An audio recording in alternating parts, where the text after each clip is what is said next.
ce qu'il faut savoir ici est que tout commence d'abord par une idée.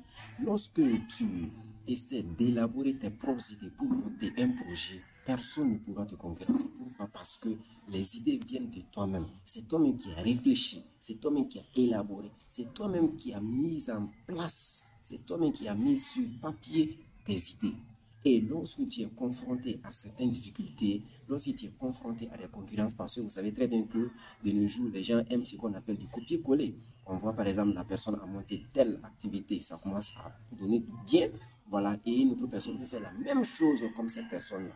Et si c'est toi-même, c'est tes propres idées que tu as mises en place pour monter ce projet rapidement, tu dois avoir des techniques pour pouvoir mieux avancer, parce que personne ne peut copier quelque chose qui vient de la tête d'une personne de façon mûrie. Je reprends, personne ne pourra te copier lorsque ce sont tes propres idées, parce que tu auras toujours des astuces pour pouvoir ajouter, pour pouvoir innover ce que tu as mis en place. C'est comme ça que les choses se passent. Mais si vous voyez qu'il y a des gens qui ont du mal à avancer dans leurs activités parce qu'ils ont vu que telle personne fait ça, ça sonne bien, lui aussi peut faire la même chose. Et pourtant, non. Est-ce que cette activité-là, tu es passionné par cette activité?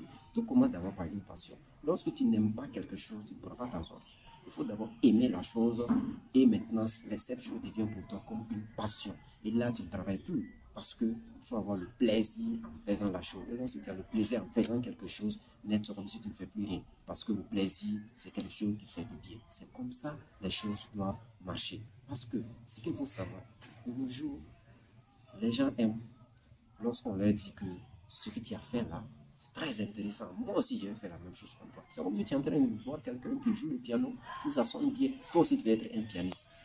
Et pourtant, tu ne sais pas qu'il y a des gens qui, de façon naturelle, ils ont appris le piano facilement. Mais et toi? C'est parce que ça sonne bien que aussi tu veux te forcer à faire la même chose. Non. Est-ce que tu es destiné à le faire? Ou bien, est-ce que tu dois réellement le faire? Donc, il faut que les gens changent de paradigme. On ne devient pas quelqu'un qui veut et qui peut, mais